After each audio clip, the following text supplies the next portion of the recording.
Vuelvo en un segundo. Gusto saludarlos. Vamos a comenzar la clase de hoy. Les voy a compartir la pantalla. Yo elimino mi cámara para tener mejor conexión. Y además, como me arrimo para buscar el archivo, entonces prefiero estar con la cámara apagada.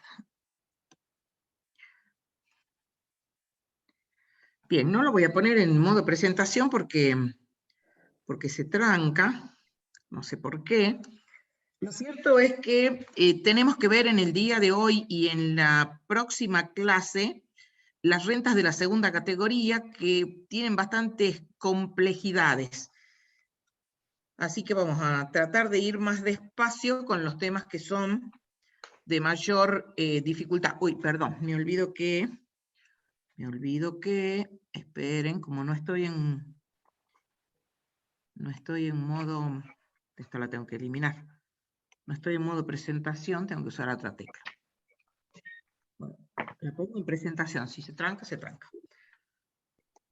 Como siempre, les hacemos la recomendación que participen en clases, que participen siempre teniendo el texto de la ley, del decreto reglamentario, porque nos parece que es la forma más correcta de adentrarse en los distintos temas, porque en clases les decimos qué es lo que nosotros consideramos importante, les transmitimos no solamente lo que se interpreta de la ley, sino también lo que expresa la doctrina, lo que surge de la jurisprudencia, los puntos de conflicto que a veces tienen aristas que ustedes deben conocer y entonces les damos las distintas posturas. Y hay otras cuestiones de conflicto que como no están resueltas y no suman, o por lo menos en opinión nuestra, no suman a lo que buscamos en estos contactos, entonces por ahí les transmitimos, les contamos de qué se trata, pero no les exigimos que sobre esos temas conflictivos ustedes tengan una acabada posición, porque a lo mejor están en ebullición o son de una complejidad que puede quedar lejos de lo que es el ejercicio profesional próximo o está próximo a reformarse, entonces no tiene sentido muchas veces invertir ese tiempo en temas que a la postre no sumarían mucho. Pero sí hay algunos que tienen sus conflictos, como dije, tienen distintas posiciones y eso sí les exigimos. Y todo eso surge de este contacto que tenemos, que va a seguir siendo virtual, pensamos por un tiempo, todavía al menos este cuatrimestre está definido así.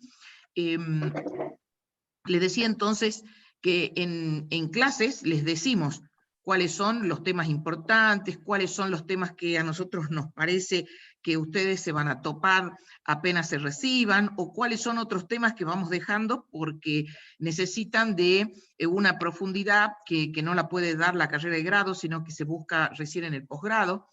Les transmitimos cuáles son los temas que nosotros normalmente evaluamos, cuáles son los errores que cometen, porque muchas veces preguntamos temas que a nosotros nos parecen importantes, y si cometen errores, entonces tratamos de ser reiterativos en eso.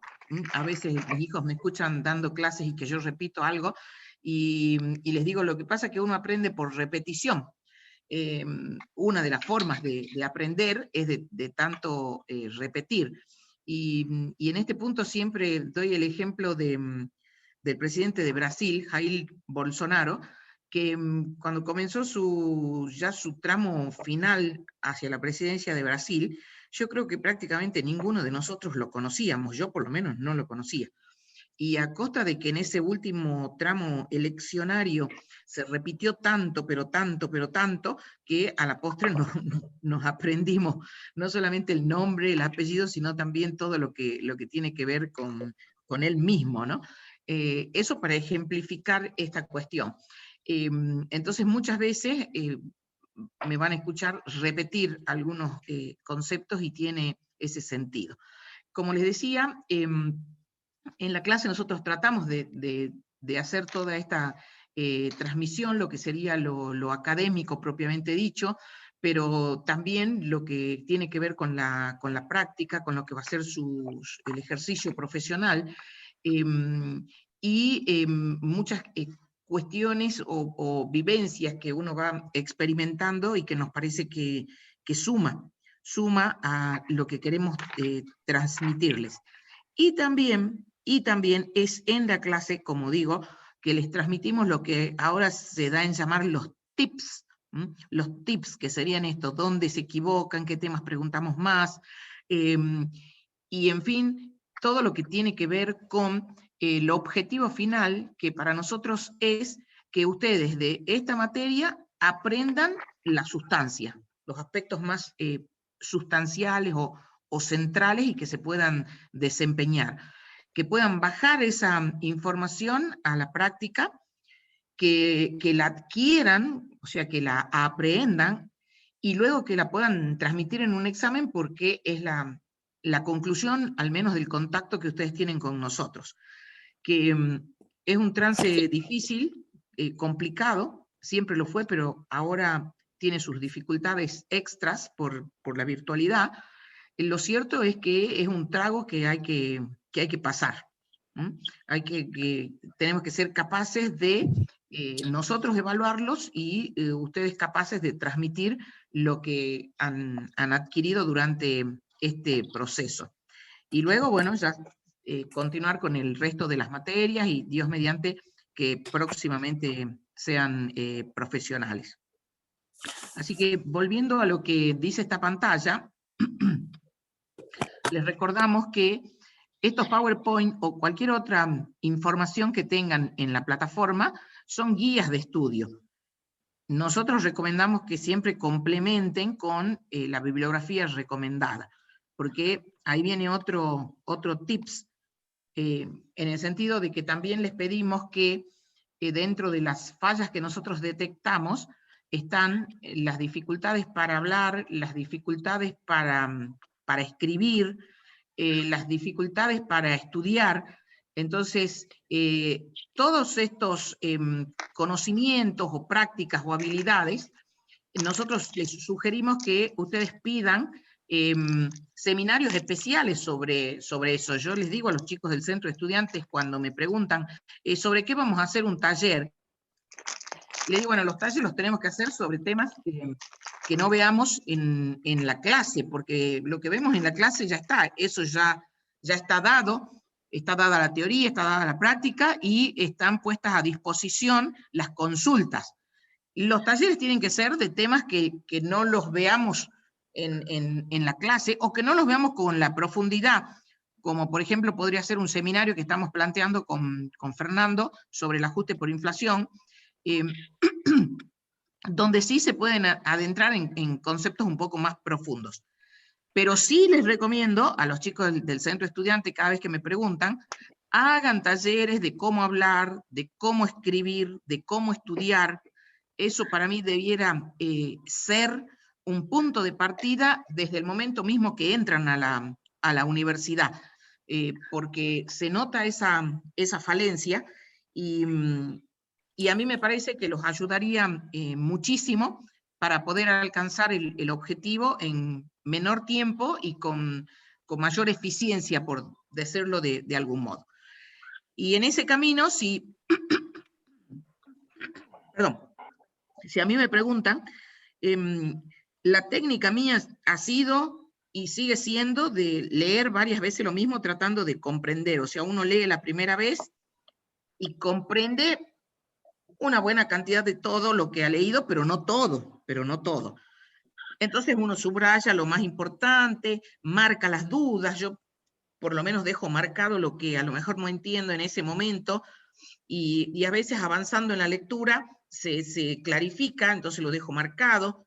después leo una segunda vez y lo que ya me acuerdo, o digo esto ya me lo aprendí, entonces sigo al párrafo siguiente, pero siempre tratando de comprender, no de estudiar de memoria. Yo personalmente no puedo repetir de memoria.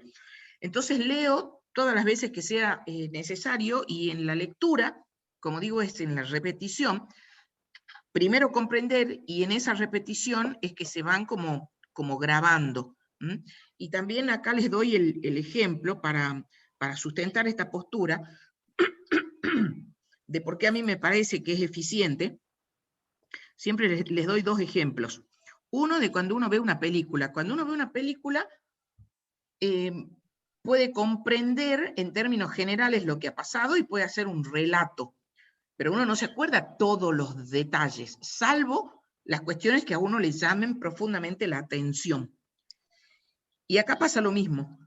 Entonces, cuando uno hace una primera lectura, puede tener una idea como general de la cuestión, y seguramente nos vamos a acordar un poco más lo que nos llame más la atención, pero no nos acordamos todo. Entonces, una película, si nosotros la vemos por segunda vez o por tercera vez, seguramente que le vamos a ir encontrando algunas otras cuestiones que la primera vez no nos han pasado inadvertidas, o que no las podemos transmitir.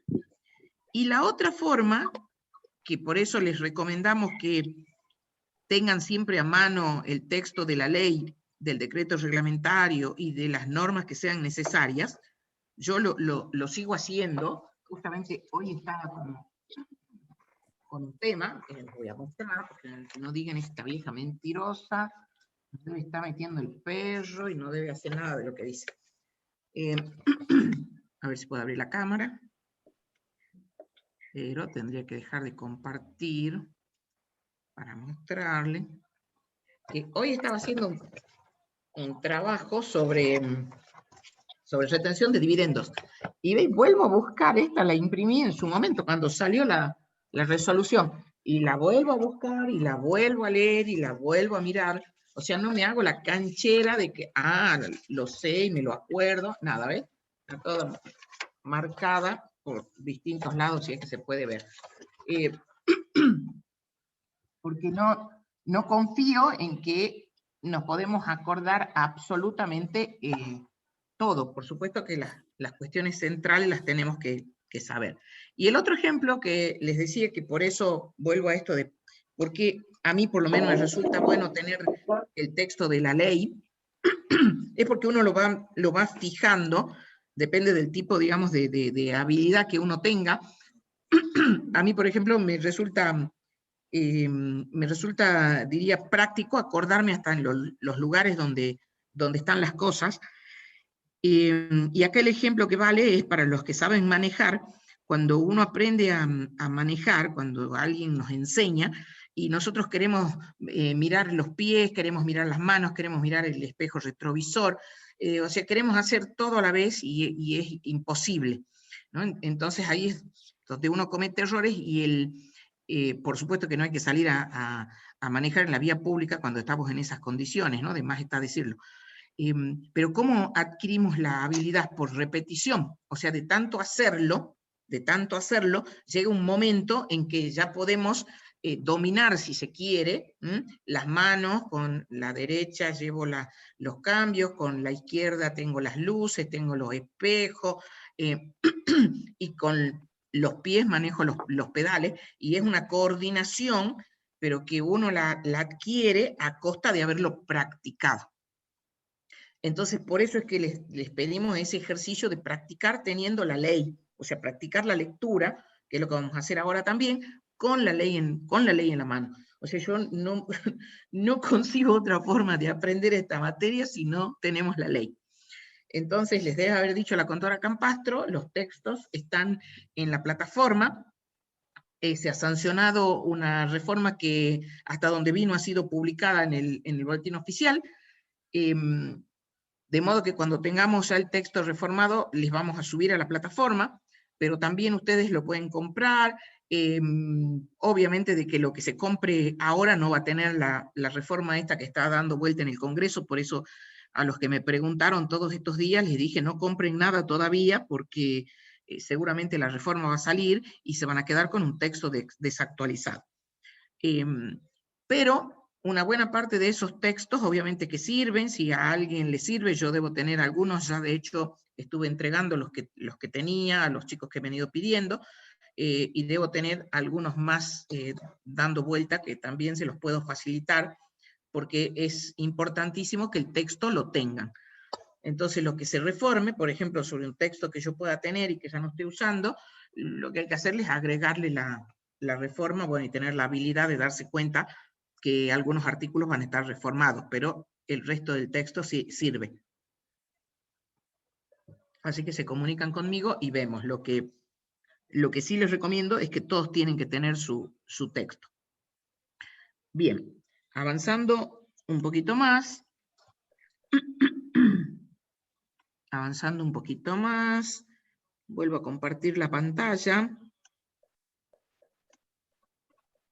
Esto porque siempre nos piden que les demos talleres de este tipo de cuestiones, de cómo estudiar, y nosotros siempre contestamos lo mismo, de siempre, o sea, históricamente, esto que yo les estoy diciendo a ustedes, siempre se lo dijimos a los alumnos, siempre, de modo que consideramos que no hay que hacer un taller extra, sino que si el alumno viene a clases y escucha todo esto que les decimos, nosotros esperamos que esto les sirva, que les resulte de utilidad. Bien, como decimos, es que también nos parece a nosotros que es importante que asistan a la teórica, que lean y que vayan al TP con la teoría ya por lo menos leída, comprendida. Entonces le sacan más el jugo, por decirlo de alguna manera, al trabajo práctico. Porque si no van a escuchar y a copiar, o si está resuelto, lo tienen resuelto y no tiene todos estos condimentos que estoy tratando de transmitirles con los ejemplos que les di. Y siempre estamos a disposición a través del foro, sobre eso voy a volver un poquito más adelante, porque lo decimos en clase, pero por ahí no nos llevan el apunte. Bien, ahí hay otra persona, no sé si Fernando vos lo estás admitiendo, ¿cierto? Sí, profe, si no, todos los que están. Ah, perfecto, yo a ver si los puedo correr porque me tapa la pantalla. Ahí está, gracias Fernando. Sí, lo puede o minimizar o correrlo a su costado. Eso es lo que trato de correr todo. Bien. Lo primero que vamos a ver en esta parte informativa son las fechas de los parciales y recuperatorios, que la contadora Campastro les debe haber dado ya las fechas, pero hemos modificado el último. Entonces voy a volver a repetir estas fechas sin perjuicio de que después la contadora Altamirano pone las fechas en la plataforma. Siempre están ahí visibles las fechas de los parciales y de los recuperatorios. El primer examen parcial es el jueves 13 de mayo, en este horario. O sea, todos tienen que venir en este horario, los de la mañana y los de este horario, todos. Jueves 13 de mayo de 20 a 22, primer parcial. Incluye los temas hasta el TP6, que viene a ser hasta la segunda categoría. Teoría y práctica. ¿Qué quiere decir? Que ese parcial va a incluir la teoría hasta la segunda categoría, que es esta clase y la clase que sigue, y hasta el TP6, que es de segunda categoría, TP que se va a dictar el 4 de mayo. Esa es la temática del primer parcial. Y les debe haber dicho la contadora Campastro, tiene una parte teórica y una parte práctica. Y se rinde todo por la plataforma. Yo me imagino que eso ya lo han hablado con Miriam, y si no, bueno, vamos a volver varias veces sobre este tema. El segundo parcial,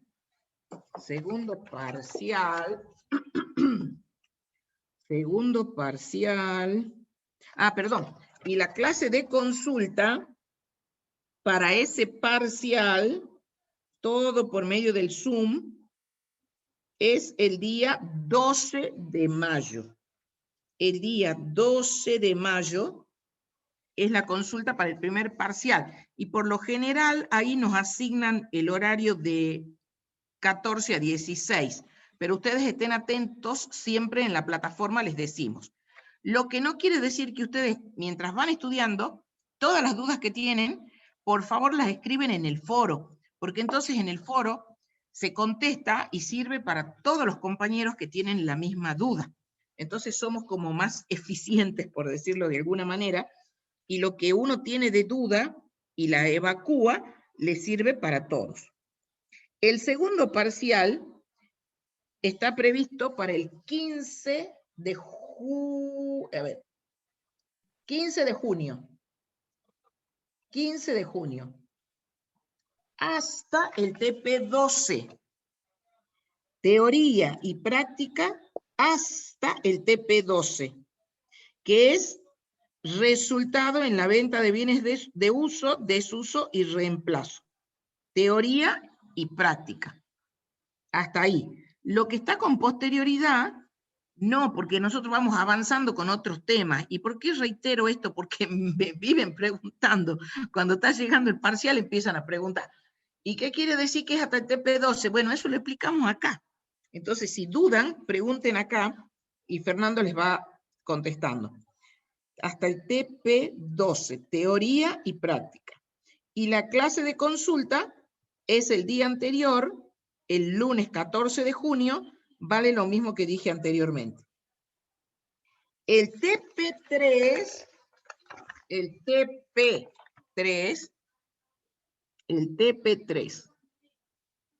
ese es el que lo cambiamos porque no nos daba margen, no nos daba el margen para corregir, porque aunque sea por la plataforma, obviamente que hay que corregir y hay que controlar. Entonces, la clase de consulta para el TP3 va a ser el 19 de julio, que es un día lunes.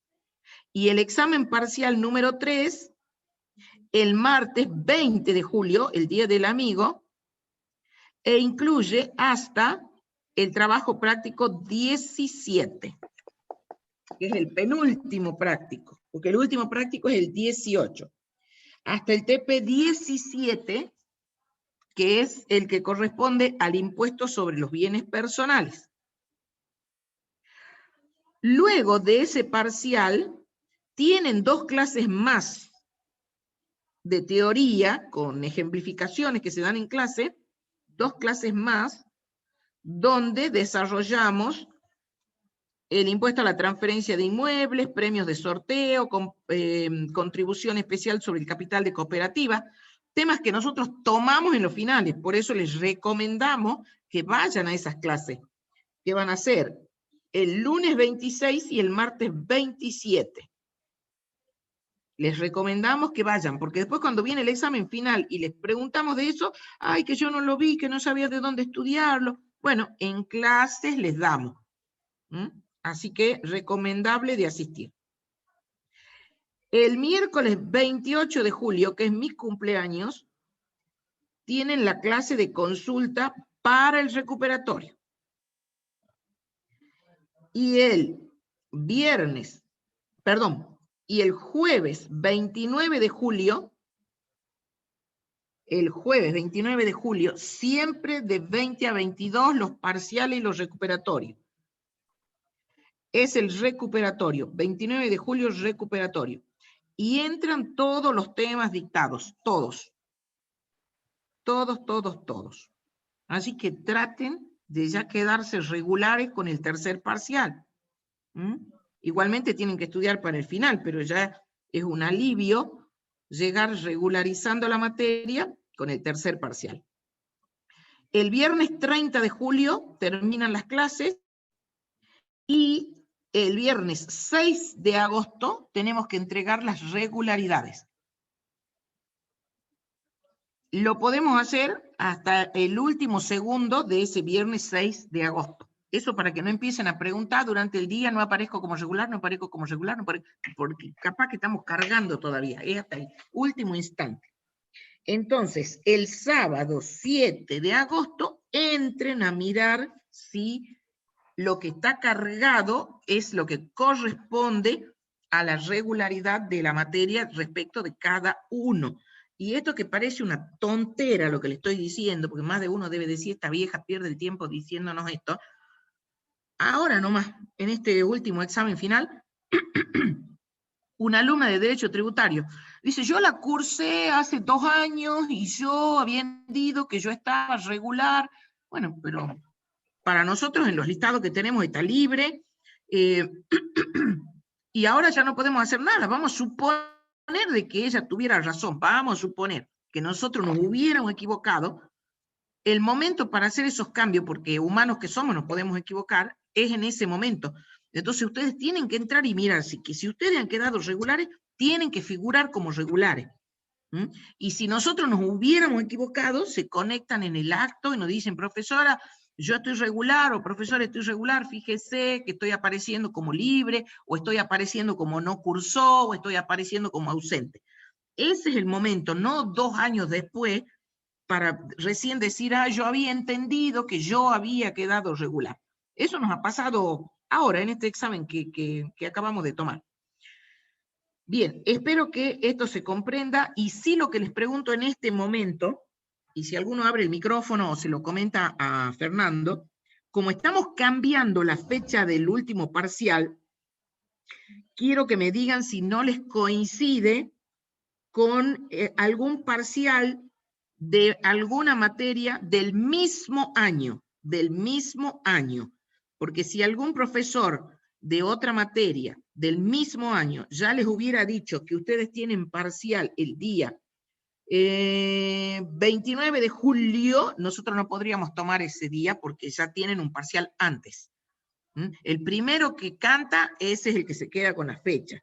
Pero como yo les estoy cambiando ahora respecto de lo que les dijo Miriam, entonces díganme ahora, porque si no ya nosotros seríamos los primeros en utilizar la fecha 29 de julio de 2022, para que no tengan más de un parcial del mismo año, el mismo día. Vos contéstame, Fernando, si dicen algo.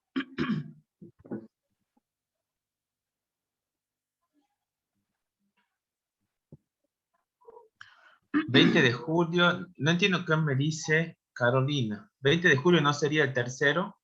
¿Eso estás preguntando, Carolina? Si quiere abrir el micrófono un ratito. Sí, el 20 de julio es el tercer parcial, el 29 de julio es el recuperatorio. Sí, tenés razón, Carolina, el que cambie, tenés razón. Efectivamente, el que cambie es el que corresponde al tercer parcial. Tenés razón, gracias. Ese es el que quiero saber si les coincide con otra materia del mismo año.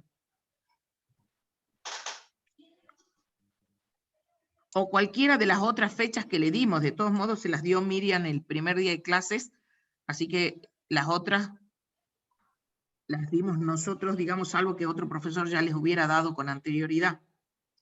Si nos pueden contestar eso, por favor. Dice, Miriam, disculpe, profesora, el 20 de julio, el tercer parcial, es la fecha que Miriam nos dio. No la está cambiando. La que está cambiando es el recuperatorio, que antes figuraba 27 y ahora figura 29 de julio. Ah, bueno, es que cambiamos las dos, entonces Miriam ya les hizo el primer cambio. Miriam ya nos había dado tercer parcial 20 de julio. Y recuperatorio, perfecto. Y recuperatorio nos había dado 27 de julio y ahora usted la está cambiando al 29 de julio. Perfecto. Lo que pasa es que el tercer parcial también lo teníamos en distintas fechas, que ahora no le voy a decir para no confundirlos, pero si ya Miriam les dio, fantástico. Sí, ya nos había dado esa fecha. Y Tania, ¿les coincide con otra materia del mismo año? No, yo la única materia que hago. Dice profesora que no, con costos no coincide y ninguno ¿Cómo? me está poniendo. Con la materia Hola. Costos no coincidiría tampoco, así que estamos bien. Estamos Hola, bien, buenas entonces yo noches, ya le profesora. pedía... ¿Cómo? Buenas noches, con derecho concursal tampoco están bien todavía las fechas, así que no coinciden con la de impuestos. Bien, Fernanda, gracias. Quedamos así entonces. Quedamos así, perfecto. Y lo mismo con los parciales, también se los debe haber dicho Miriam, siempre entren a mirar cómo queda la carga. Entren a mirar, porque nosotros nos podemos equivocar, humanos que somos, nos podemos equivocar. Sobre todo porque también les habrá comentado Miriam que nosotros tenemos que hacer un cruce entre el alumno que está inscrito en la materia y en este año, que son ustedes, los alumnos que cursan, con los alumnos que se conectan en el Zoom para rendir el parcial, que tienen que ser solamente los que cursan, y con los que se conectan en la plataforma para rendir en ese mismo momento. Hay que hacer todo ese cruce, que lleva mucho tiempo, es bien complicado. Entonces, si nosotros nos llegáramos a equivocar, ustedes tienen que estar atentos y mirar que les haya quedado bien cargada la nota, y no nos molesta que pregunten, al contrario. En este sentido, siempre les decimos que es un derecho del alumno, no un favor que les hace el profesor. Bien. Profesora, ¿hay parciales teóricos adicionales, digamos, para la promoción? ¿O cómo es? ¿Cómo? No alcanzo a entender. Para la promoción, ¿hay parciales adicionales? No, les debe haber explicado Miriam. ¿Miriam no les explicó sobre el tema de la promoción? Perdón, Chinda, sí explicó Miriam, yo estaba en esa clase. Ah, bien, Dijo, para no volver sobre lo mismo. Y Miriam lo que dijo es que podíamos hacer un oral adicional para la promoción, que existía la posibilidad, pero no lo dio en ningún momento con una certeza. Perfecto. Así es, como lo dice Joaquín. Siempre el examen para los alumnos que promocionan es más exigente, porque además de que se tienen que sacar más de 8, se supone que el conocimiento también tiene que trasuntar de que están en condiciones de tener por aprobada la materia sin pasar por el examen final. Entonces es más exigente, y como dice Joaquín, y que lo dijo Miriam, existe la posibilidad, de hecho así lo hicimos antes, de un contacto a través del Zoom oral. Así que bueno, eso también los tendremos informados. Pero sí, la verdad que si ustedes siguen la materia al día, estaría bueno de que intenten promocionarla, ¿no? Nosotros los motivamos a que lo hagan. Bien, avanzamos un poquito más. Todo esto ya lo vieron con Miriam, yo no voy a repetir, salvo que por ahí tengan alguna duda, pónganla en el chat y Joaquín y Fernando les contestan. Sí, les decimos hasta el super cansancio, pero hasta el cansancio, que lean la información que está en la plataforma. Ese es el medio de contacto más seguro que tenemos con ustedes, porque se presentan a rendir los finales y hay cosas importantes que hacen al examen y no lo conocen. Y más de uno nos dijo, sí, yo no leí lo que está en la plataforma, entonces, lamentablemente, terminan malogrando un examen porque no están debidamente informados de cómo se deben conectar, y en definitiva cómo se lleva adelante cada una de estas evaluaciones. Ya hablé de las consultas que insistan por el foro. El contacto con los profesores está ahí también en la plataforma, están todos los mails. En mi caso tienen también mi celular, a mí no me molesta que me contacten al celular, no me molesta la hora porque lo veo cuando puedo.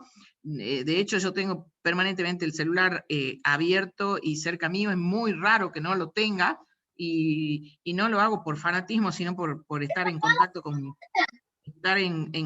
mis hijos.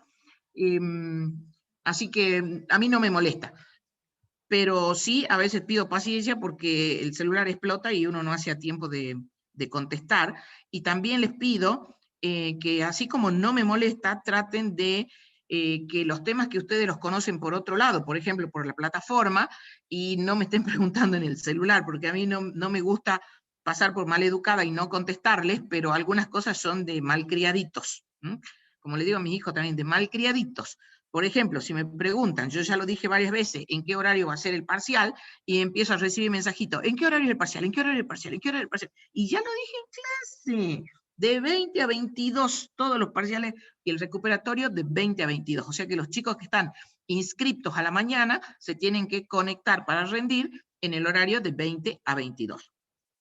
Así que creo que esto se entiende, ¿no? Por cuestiones importantes. También acá siempre les hago un relato de alguna vez cuando recién usábamos los celulares, yo llevo el celular y le digo a los chicos en el anfiteatro, voy a dejar el celular abierto porque uno de mis hijos está enfermo y a lo mejor me llaman, entonces si suena y atiendo es por eso. Bueno, suena el celular y atiendo. ¿Y quién era? Mi hijo Leo, que tendría unos 7 años por ahí. Y bueno, y habla Leo. Y entonces yo le digo, Leo, yo dije que solamente por cosas importantes. Y entonces él me contesta, para mí es importante.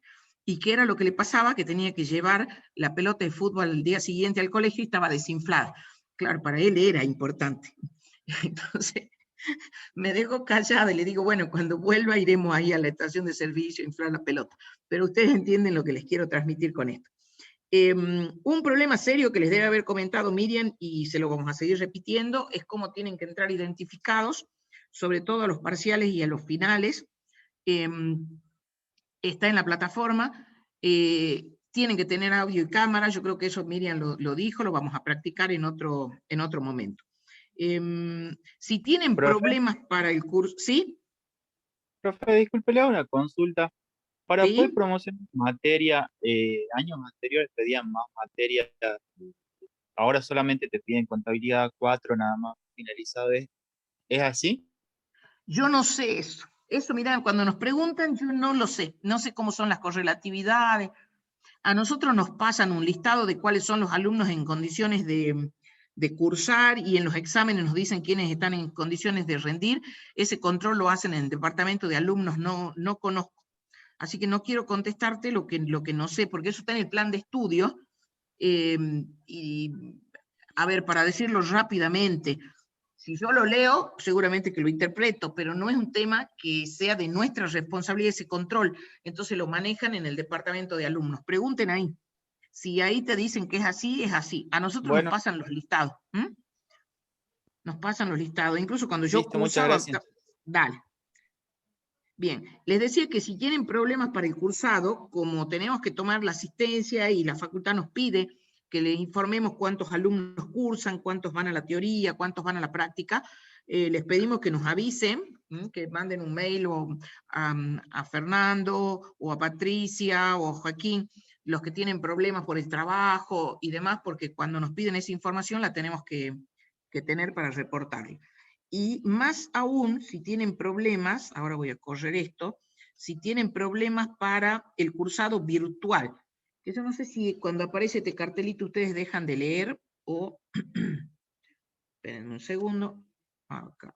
Vamos a sacar de acá este cartel.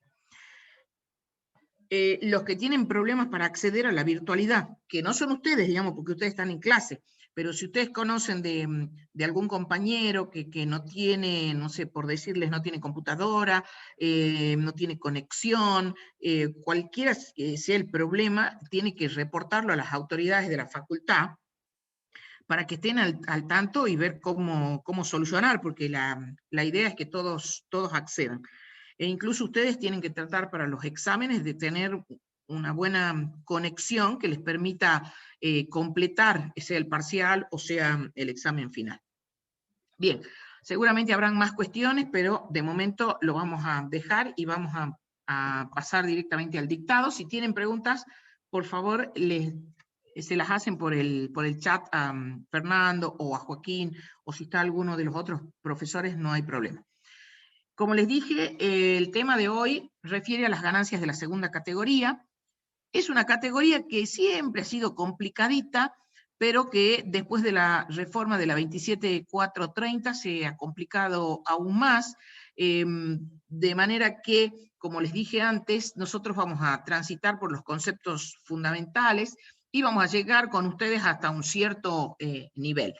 El resto lo podrán ver en cursos posteriores, en cursos de profundización o en el posgrado, y en el posgrado estas rentas, y solamente la parte más complicada de las rentas financieras, y lleva aproximadamente unas 10 horas de dictado, solamente eso en el posgrado.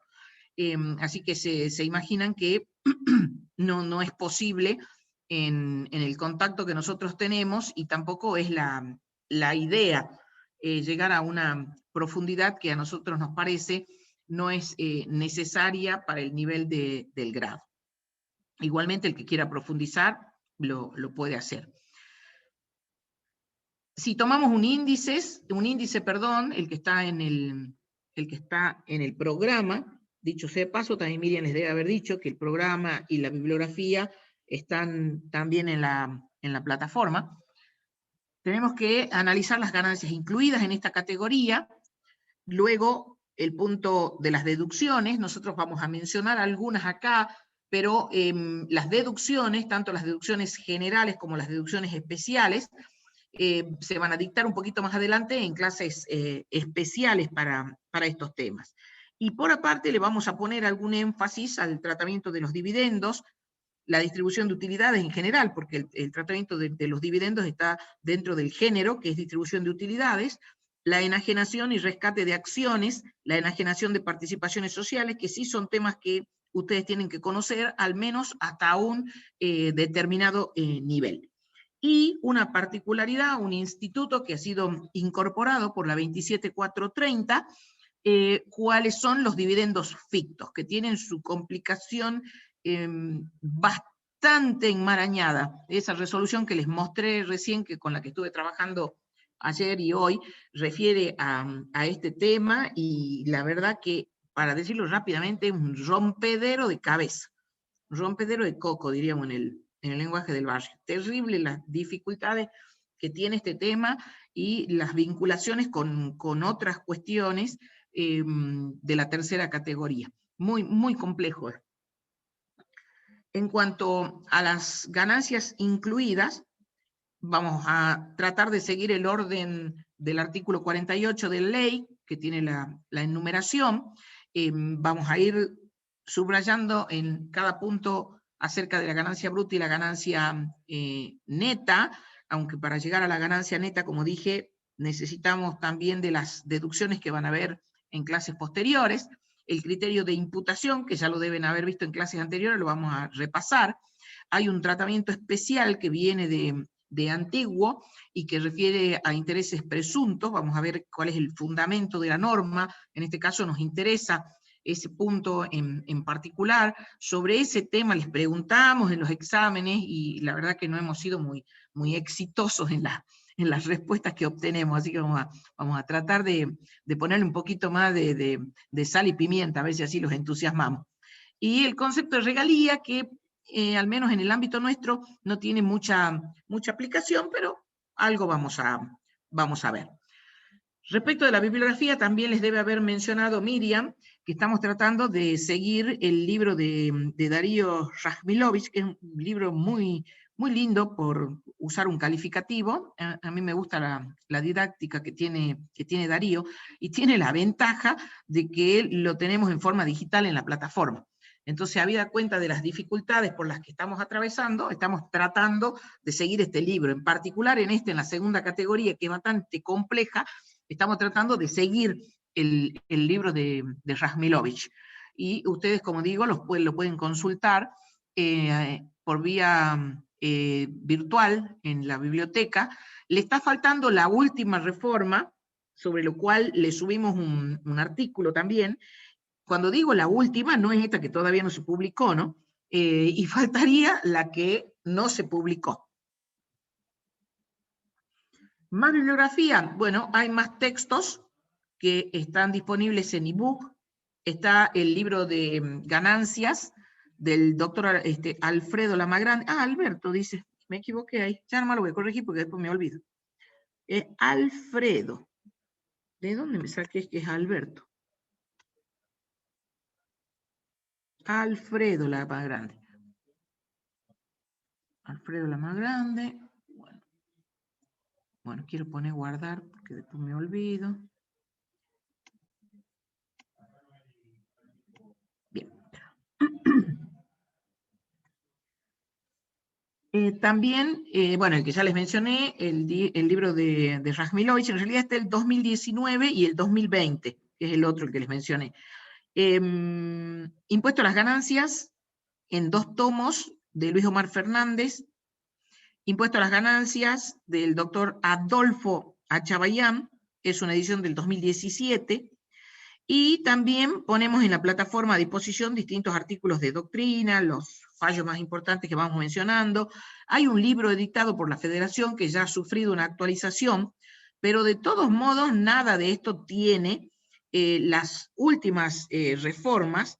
A algunos les está faltando la última o la penúltima, y a todos les está faltando la que todavía no se publicó. Así que, como esta es una impronta de esta materia, es la dificultad que tenemos, y nos tenemos que acostumbrar, y también tratamos de transmitirles cómo tienen que ir adaptándose a estos cambios.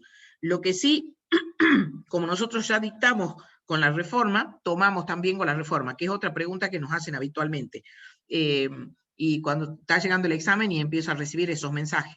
¿Van a tomar la reforma? ¿Van a tomar la reforma? Y si la dictamos en clase, sí. Se la tomamos a ustedes y a todos los chicos que no han rendido todavía el final. Ahí están los datos de Diego Palavecino y el link para acceder en la biblioteca. Y ahora sí, vamos a adentrarnos propiamente en las ganancias incluidas en la segunda categoría, que ya lo deben haber visto, son las ganancias que provienen de la colocación del capital mobiliario. Ese es el género. O sea, si tenemos que definir genéricamente qué son las ganancias de la segunda categoría, y vamos a responder que son aquellas que provienen de la colocación de un capital mobiliario, contrario a las rentas de la primera categoría, que son las que provienen de un capital inmobiliario. Las normas específicas están, como ya les mencioné, entre los artículos 48, que es el artículo base, hasta el artículo 52, voy a tomar un poquito de líquido.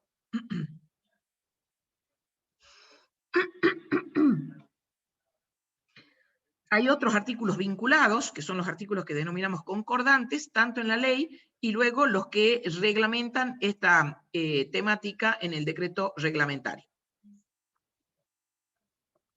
Para presentarlo decimos que la renta más típica, aunque no la única, es la de los intereses ganados. Esa es una renta típica de la segunda categoría. Y para ejemplificarlo más acabadamente, decimos, una colocación a plazo fijo sería el capital mobiliario habilitado para generar la renta. ¿Qué produce esa colocación a plazo fijo?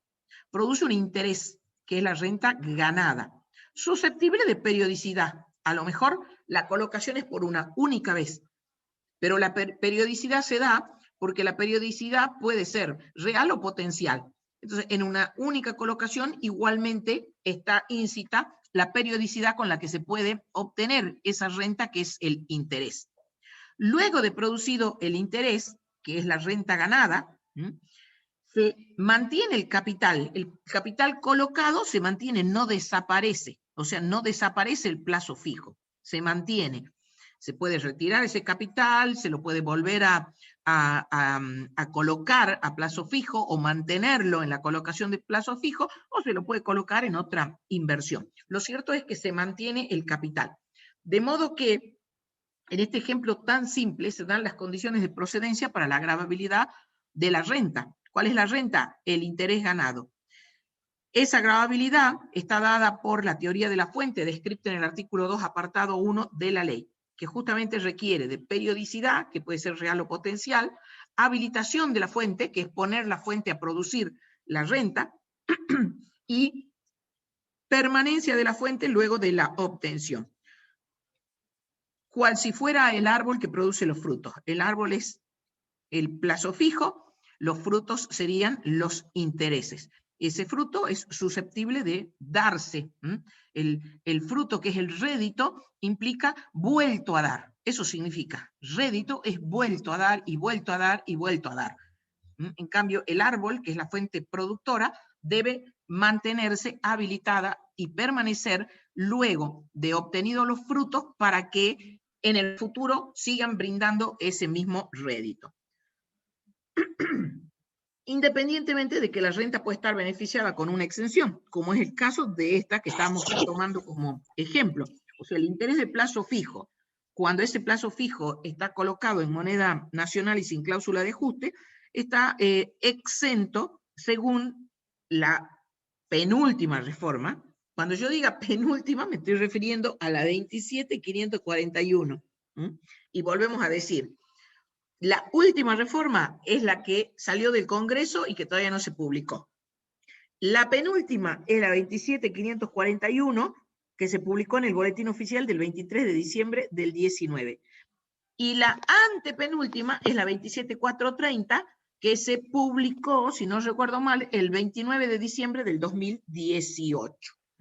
Y si me lo acuerdo mal, por ahí debe estar escrita, pero sí es diciembre del 2018. Esa es la 27.430, que es la que impregnó a la ley de ganancias de una reforma bastante sustancial, particularmente en la segunda categoría, con unas complicaciones, como les dije, y unas derivaciones inusitadas. Claro que como tiende a infinito la complicación en estas rentas dada por esa ley 27.430 de diciembre del 2018, que después se atemperó un poco con esta, la 27.541 de diciembre del 19, por ejemplo, que consagró nuevamente la exención de los intereses de plazo fijo en moneda nacional. Avanzamos un poquito más,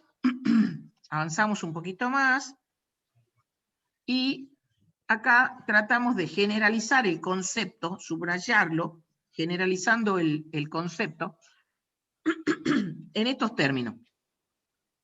A las rentas de segunda categoría también se las conoce con el nombre de rentas de capital o rentas financieras, pero no son las únicas, no solamente son rentas financieras, aunque ustedes de manera genérica van a escuchar gravabilidad de las rentas financieras, pero no son las únicas. En la segunda categoría nos parece más abarcativo y más correcto hablar de rentas provenientes del capital mobiliario, o rentas del capital mobiliario, o rentas obtenidas del capital mobiliario.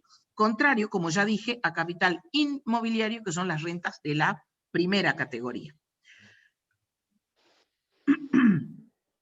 Las últimas reformas que acabo de mencionar, la 27.430 y la 27.541, son las que han impregnado a esta segunda categoría de una complejidad a la que ya me he referido, y lamentablemente en muchos casos no tenemos una respuesta unívoca. No hay un solo camino, no hay una sola interpretación. De hecho, en ese trabajo que les dije que estuve revisando entre ayer y hoy, que tenemos que publicar en la revista La Ley, tuvimos unas diferencias de criterio con el contador Ale, con quien estoy trabajando en ese tema, porque realmente la ley no tiene claridad. Entonces uno trata de darle una interpretación razonable y acorde a toda la normativa, pero no hay caso. Hay algunas cuestiones que quedan como uno dice, con la cola al campo, si me permiten decirlo gráficamente. No es muy académico, pero es gráfico. Entonces, sobre esas dificultades no vamos a abordar acá, no lo vamos a llevar a ese punto, porque no tiene sentido, no es nuestra intención. ¿Qué nos encontramos en la segunda categoría? Nos vamos a encontrar con rentas típicas. Esperen que voy a volver a sacar esto, porque por más que lo pongo en chiquitito, es tan chiquita mi pantalla, que lo mismo me aparece. Nos encontramos con rentas típicas, que son las que he tratado de mencionar hasta acá, las que provienen de la colocación de un capital mobiliario. ¿Sí? ¿Alguien me habla a mí? No, profe, ya está. No se veía la segunda parte de la filmina, ahora ya se ve. Ah, claro, porque me tapan los cuadros, yo trato de sacarlos, pero sí está bien que me digan cuando no ven. Pero además de esas rentas típicas, ahora viene la complicación en la segunda. Esta es una de las complicaciones, pero esta sí la tienen que saber ustedes. Porque una vez en un examen un alumno nos dice, preguntado sobre un tema que en ese momento era bastante complicado, ahora creo que está bastante superado, el concepto de venta en el IVA. Y bueno, le preguntamos en el examen acerca de eso, y dice, lo que pasa es que es muy complicado. Dice, yo cuando leo la ley lo veo clarito, lo entiendo todo, pero después voy a clase, los escucho a ustedes, y ahí es donde se me complica todo, porque ustedes dicen no, porque fulano dice tal cosa, porque perengano dice tal otra, porque la coma, porque el punto. Entonces, bueno, los complicados éramos nosotros, no la ley. Pero algunas complicaciones, esto para decirles que sí las tienen que saber, como esta. Además de las rentas típicas, tenemos estas que parecería que no cumplen acabadamente con el concepto de rédito que estuvimos dando. ¿Por qué? Porque van a estar grabados en la segunda categoría los resultados provenientes de la enajenación del capital productor de la renta, como por ejemplo la venta de acciones, que se incorporó justamente por esta reforma de la 27.430. Entonces, en este punto, me paro para decirles, nos encontramos en la persona humana, respecto de la cual deben darse los extremos de la teoría de la fuente. Salvo que expresamente el legislador haya incorporado una gravabilidad como esta, donde no se dan los extremos de la fuente y por el contrario, lo que se enajena es el capital que produce la renta, se enajena el árbol, se enajenan las acciones. Esta incorporación vino dada por la 27.430 y la gravabilidad sigue igual hasta ahora. Las acciones son el capital que se supone que tienen que producir la renta. ¿Cuál es la renta? Los dividendos. Entonces, que se graben los dividendos, que es la renta, como una renta de segunda, está bien. Eso participa del género, de la obtención de una renta a través de un capital mobiliario que son las acciones. Pero vender las acciones, enajenar, como dice la ley, no está cumpliendo con ese precepto. Entonces, el dividendo sí es una renta típica, grabada en la segunda categoría, pero la venta de acciones extingue el capital. Vendo el árbol, porque no puedo volver a repetir esa misma venta de acciones, algo que comete un delito, pero esas mismas acciones no las puedo volver a vender. Entonces, incumplimos, o no se cumple, mejor dicho, no se cumple, sería el término correcto, con la teoría de la fuente. Sin embargo, acá viene por qué se justifica su gravabilidad. Sin embargo, como el legislador contempla expresamente su gravabilidad en el artículo 48, y no nos cabe duda, estemos de acuerdo o no estemos de acuerdo, el legislador incluyó esta renta dentro de la segunda categoría. Entonces, ¿me puede gustar o no me puede gustar? Lo cierto es que está cumpliendo para el hecho imponible con el principio de legalidad.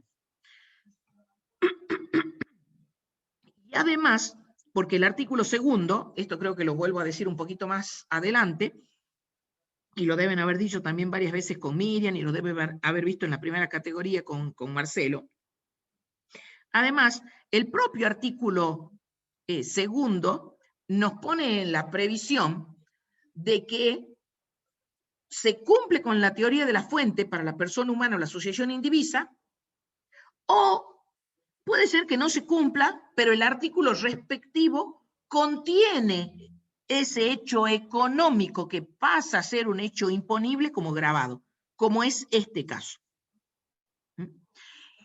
Y en tanto no corresponda incluirlo en la tercera categoría, que esa es otra complicación, que creo que lo tengo también un poquito más adelante. Bueno, ya se empacó.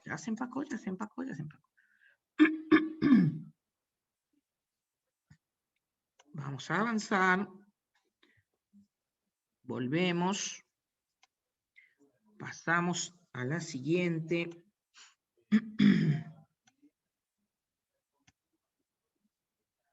Bueno, vamos a la siguiente. A ver si ahí está. Creo que están compartiendo. Sí. Profe. Sí. Una pregunta, no termino de captar cuál es la complicación, o sea, si bien vende el capital, ¿cuál sería la complicación? Que no cumple con la teoría de la fuente. Entonces nosotros les preguntamos, por ejemplo, en los exámenes, que nos digan qué rentas que no cumplen con la teoría de la fuente están grabadas y en qué categoría. Y la más típica es esta. Y muchas veces no nos contestan. Entonces me encanta que vos lo veas claro. Pero esa es una pregunta de examen, por ejemplo. Porque el artículo 2, para la persona humana y la asociación indivisa, indica que se debe cumplir con la teoría de la fuente para gravar esa renta. excepto que, no cumpliendo con la teoría de la fuente, el legislador incluya como grabado ese hecho económico, o sea que lo eleve a la característica o a la condición de hecho imponible, como la venta de acciones. O sea, si nosotros tenemos que cumplir con la teoría de la fuente, la venta de acciones no tendría que estar grabada en la persona humana o sucesión indivisa. En cambio, en la tercera categoría siempre va a estar grabado porque la teoría que se utiliza es la del balance, la del todo incluido o la del todo grabado. Y esto que me encanta que vos digas, yo no sé dónde está la complicación, como nos dijo el alumno ese, yo cuando leo está clarito y después ustedes me complican la vida, pero nosotros lo repetimos porque cuando lo preguntamos, como no nos contestan, entonces decimos, bueno, esto debe ser de una complicación tal que no lo pueden entender. Pero me gusta que me digas que sí lo entienden. Bien. Gracias. Bueno, no, a vos. Avanzamos entonces en las características de la renta de la segunda categoría y siguiendo a Rajmilovich, dice que estas rentas se caracterizan por tener como elemento común la obtención de las rentas sin mucho esfuerzo por parte del contribuyente. Yo mientras busco mi punterito, mientras hablo, sin mucho esfuerzo por parte del contribuyente. O sea, sin que sea como, digamos, fundamental el esfuerzo personal o el desarrollo de una actividad productiva. Por el contrario, a estas rentas, por lo general se las conocen como rentas no sudadas. Por el contrario, una renta sudada es una renta típica de la cuarta categoría, que es lo que estoy haciendo yo ahora. Estoy transpirando, porque mientras hablo, que muevo la mano y demás, y entonces me empieza a hacer calor, y es típico, la renta sudada es la de cuarta, porque en la cuarta categoría lo que prima es el esfuerzo del contribuyente por obtener la renta, como le pone el cuerpo en la obtención de la renta. Es él mismo, el contribuyente, el que es su fuente productora, como en este caso lo que yo estoy haciendo frente a ustedes. En cambio, las rentas de segunda también se conocen con el nombre de rentas pasivas o rentas no sudadas, o tienen distintos conceptos dentro de ese mismo camino. Entonces, si tomamos los distintos tipos de renta, las rentas de primera y las rentas de segunda son las que menos esfuerzo requieren del contribuyente. En cambio, la renta de cuarta es la que más esfuerzo le requiere al contribuyente, esfuerzo personal, ponerle el cuerpo, y en las rentas de tercera puede haber un poco y un poco, porque en la tercera categoría, si es una empresa unipersonal, por ejemplo, seguramente que hay una actividad sustancial del contribuyente, pero eso se minimiza en otro tipo de sujetos de la tercera categoría, como pueden ser determinados tipos de sociedades, sobre lo que vamos a volver en su momento, no me voy a adentrar ahora en eso, pero sí que les quede este concepto. En la segunda categoría es donde menos esfuerzo personal del contribuyente se requiere. Otro tanto pasa en la primera. Contrario totalmente a la cuarta, que esto también a veces le preguntamos y a veces ni siquiera entienden qué es lo que le estamos preguntando. Y bueno, y es esto, es esto. Cuando le decimos ¿qué es una renta sudada? A ver, lo voy a sacar a Simón. Bien.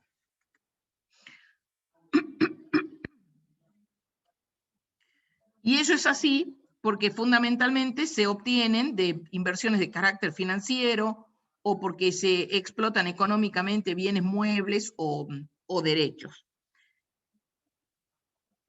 Dicho de otro modo, el esfuerzo del contribuyente para obtener esas rentas es nulo o casi nulo, contrario a las rentas de cuarta, que se conocen como rentas sudadas por el esfuerzo personal del contribuyente en su obtención, que es lo que acabo de decir.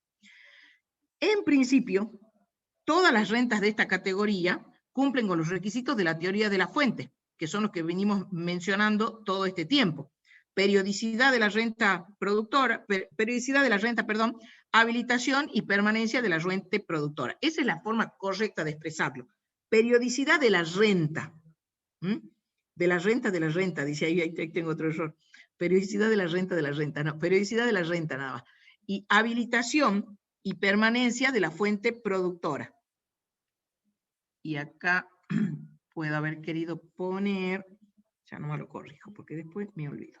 Voy a sacar de acá.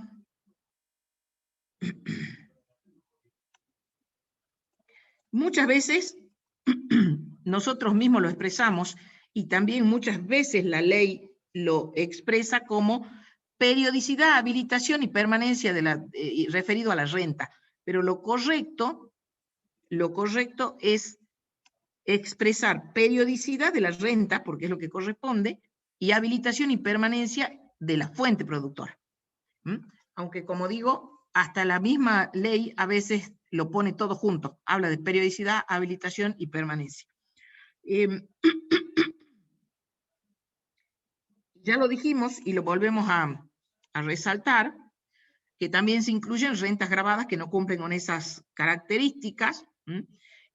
Creo que esto también lo vieron con Miriam, porque había un cuadrito que les transmitíamos para dejar en claro este tipo de cuestiones.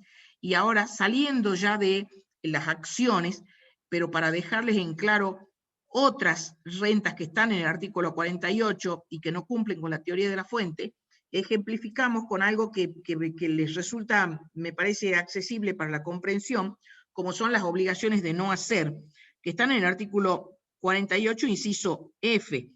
Entonces, si un sujeto recibe una retribución, o sea, un importe X, por ejemplo, por no levantar una pared que se eleve por más de 2 metros, por ejemplo, para que no tape la luz al vecino. Entonces el vecino le dice, para que no me levantes una pared por encima de los 2 metros, te voy a pagar un importe tal y cual. Aunque sea por única vez, esa obligación de no hacer, que es no levante la pared por encima de los 2 metros, aunque no cumpla evidentemente con la teoría de la fuente, ese concepto está grabado porque está expresamente dicho en el artículo 48, inciso F. Por más que por una única vez recibe esa renta. Ahora ustedes me dirán, ¿y quién va a ir a decir que le pagaron tantos pesos por no levantar la pared por encima de los 2 metros? Y bueno, esa es otra cuestión, es una cuestión de administración tributaria que debe ejercer sus facultades de verificación y fiscalización. Difícil de detectar, y sí, difícil de detectar, pero lo cierto es que está previsto como una renta grabada y quedará en cabeza del contribuyente de incorporar esa gravabilidad y pagar el impuesto correspondiente, que sería lo que corresponde.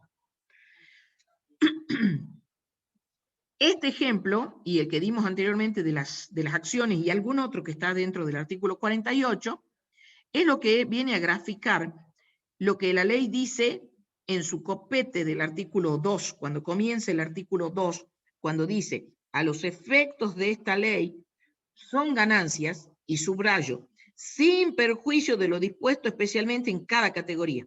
Eso quiere decir que a lo mejor no cumple con la teoría de la fuente, pero el legislador lo incorpora en algún artículo, como este 48F o como la gravabilidad que ya habíamos mencionado de las acciones y algunos otros que hay en el 48. Eso quiere decir, a los efectos de esta ley son ganancias, sin perjuicio de lo dispuesto especialmente en cada categoría, que también a veces hemos preguntado, ¿qué quiere decir sin perjuicio de lo dispuesto especialmente en cada categoría? Quiere decir que no cumpliendo con la teoría de la fuente, el legislador incorpora la gravabilidad de ese concepto en alguna de las categorías. Los ejemplos más típicos están en la segunda. Si graficamos esta situación, el capital colocado, por ejemplo, es el préstamo de dinero.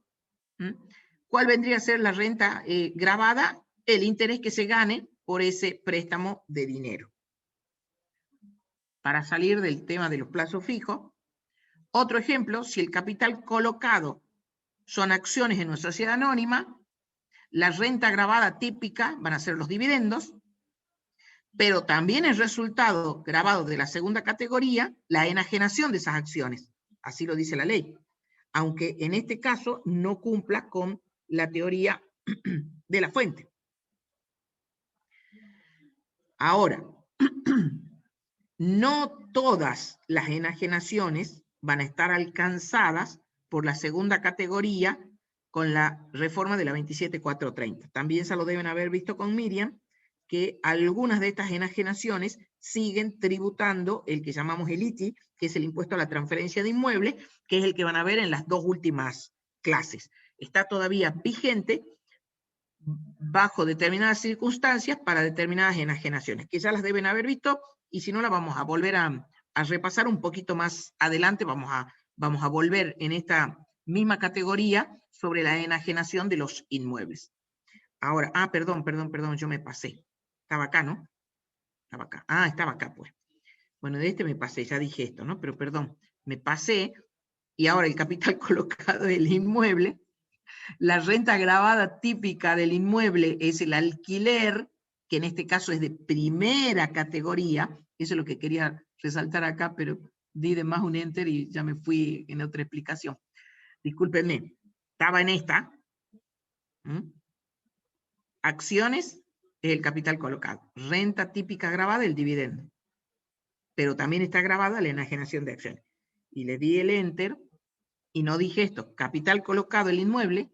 La renta típica es el alquiler, pero es una renta de primera categoría, capital inmobiliario. Pero también está grabado cuando se enajena ese inmueble como segunda categoría, no todas, sino determinadas enajenaciones de inmueble. Hay ahí una norma que no es exactamente de transición, pero podríamos decirlo rápidamente que hay una transición entre el tratamiento anterior y el tratamiento actual. Resumiendo esta presentación, podemos decir que las rentas de la segunda categoría son las enunciadas en el artículo 48 de la ley, cumplan o no con la teoría de la fuente, siempre y cuando, insisto, estén enunciadas en ese artículo 48, obtenidas por personas humanas o sucesiones indivisas, porque si se obtienen por un sujeto de tercera categoría, lo que genéricamente llamamos ente empresario, va a ser una renta de tercera. El criterio de imputación es el percibido. A veces en estas presentaciones tengo escritas cosas abajo como para recordar, bueno, ahora estoy en modo presentación, no se ve, pero eso como para decirle, porque yo subo les hago subir el PowerPoint así como lo tengo, no lo pongo en PDF, y entonces pueden ver lo que está escrito debajo, y ahí recordamos en este punto cuáles son los distintos criterios o las distintas formas del percibido. Y sabemos que hay tres formas de percepción, sobre lo que también le preguntamos muchas veces, tanto en los parciales como en los finales. ¿Cuáles son las formas de percepción? Porque se utiliza en muchos institutos de la ley del impuesto a las ganancias, volvemos sobre este concepto. Y no es una cuestión menor, porque hace a que un concepto esté grabado o no. Saber si corresponde imputarlo al periodo. Entonces no es una tontera, por decirlo rápidamente. Y uno dice, bueno, el percibido, ¿y qué es el percibido? Bueno, el percibido, como su nombre le indica, es el percibido. Bueno, muy bien, hasta ahí estamos, pero dígame cuáles son las distintas formas de percepción. Y las tres formas de percepción son la directa, la indirecta y la presunta. Entonces, una forma es percibirlo en dinero o en especie. Puede ser percibido en moneda nacional o en moneda extranjera o en especie. Eso es la percepción directa. Pero también puede haber una percepción indirecta, cuando, por ejemplo, se capitalizan los intereses en el plazo fijo. O sea, el interés del plazo fijo es la renta gravada. Puede ser que me apersone en el banco y retire el dinero, entonces ahí hay una percepción directa, porque me llevo el dinero de los intereses, o puede ser que diga, capitalíceme el interés en el capital que ya tenía colocado, entonces el interés se transforma en capital y esa es una forma de percepción indirecta. Y la otra forma de percepción es la presunta, que quiere decir que cuando está disponible, cuando se acreditó en cuenta, pero está disponible. ¿Por qué lo digo de esta forma? Porque la jurisprudencia lo subrayó de esta forma. Está acreditado en cuenta, pero lo tengo que tener disponible. ¿Qué quiere decir? Que no es que hago un asiento en la contabilidad y digo, te acredito en cuenta los honorarios que te corresponden de tal cosa. O te acredito en cuenta, para tomar un ejemplo de la segunda categoría, te acredito en cuenta el interés que te corresponde por el dinero que me prestaste. O sea, hacer un asiento nada más o decirlo, te acredito en cuenta, no alcanza. Tiene que estar disponible. ¿Qué quiere decir estar disponible? Que como me lo acreditaron, yo lo puedo retirar o lo puedo utilizar para algo. Entonces le digo, bueno, muy bien, no me lo deja el dinero, pero como está acreditado en mi cuenta y está disponible, por ejemplo, págame la tarjeta de crédito. O sea, algo. Entonces, no es solamente hacer un asiento. Esa es una percepción presunta. Y eso ha quedado claro en algunos casos de jurisprudencia. Avanzamos un poquito y ya nos adentramos en propiamente el artículo 48. Yo les pido que tengan el texto de la ley a mano. Yo voy a hacer lo mismo. Vamos a buscar el artículo 48. A ver si tengo bien las hojas, porque la última vez que di una clase tenía las hojas de espárramo y no las he encontrado. Y encima, como claro, son todas nuevas estas hojas de vuelta, no están marcadas, porque como les digo, uno las va marcando, entonces yo me acuerdo, la segunda categoría la tengo marcada de tal forma, de tal otra. ¿Ve? Esta está limpita, todavía no la marqué. Tomamos entonces el artículo 48. En Rajmilovich el desarrollo está en el capítulo 9. Y allí, ¿qué vamos a encontrar?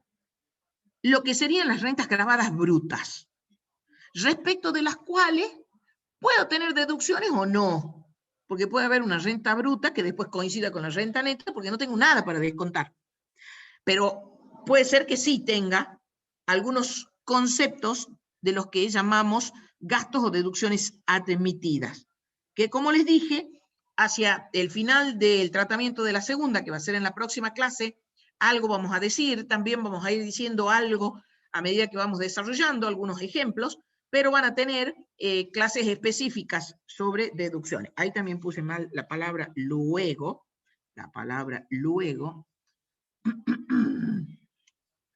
mientras tomo un poquito de... ¿Ustedes escuchan que está prendido el televisor en mi casa? Si alguien me puede decir. No, profe. No se escucha. ¡Qué suerte! Porque si no, ya le iba a decir, sí me senta con el televisor prendido. Menos mal que no se escucha. Porque vieron que cuando nosotros les tomamos examen y se escucha por ahí una mamá que usa la batidora. También una mamá que dijo, ¿cómo tantas horas estás ahí todavía sentado y no te han tomado el examen? Decía el otro día una madre. ¿Qué le vamos a hacer? Hay que tener paciencia. Lo único que faltaba que la mamá venga y nos rete. No sé. La mamá no se ¿Ve? Ahí hay un niño. ¡Hola! Vamos a ver, compartir. Ahí está. Yo de paso tomo aire, no vayan a creer. Tomo agua. Bien. Entonces, por ejemplo, puedo tener una renta gravada de las que ya hemos mencionado, sea el interés por un préstamo, sea el interés del plazo fijo, sea por la enajenación de acciones, y a lo mejor he pagado una comisión por eso, entonces es un gasto perfectamente deducible, vinculado a la obtención de esa renta gravada. Vamos a ir siguiendo el texto legal, que es como nos parece que es lo más apropiado, y vamos a ir marcando algunas cuestiones con letra cursiva.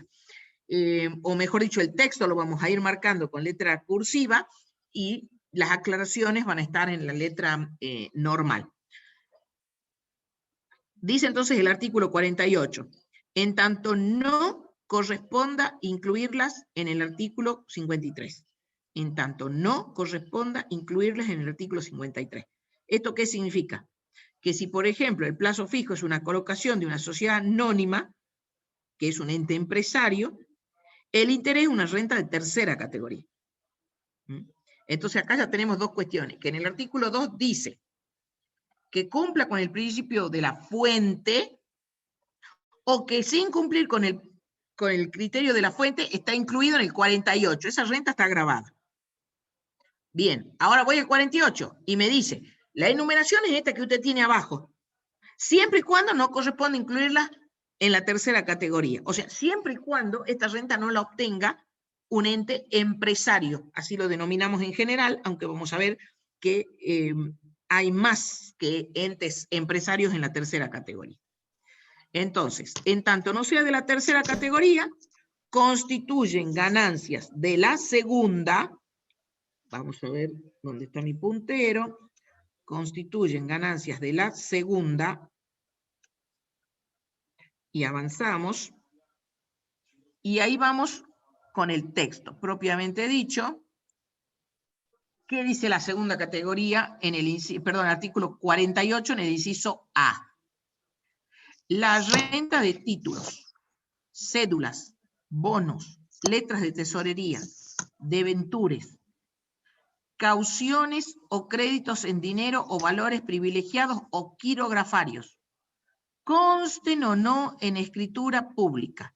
Esa es una enumeración, porque ahora viene el género.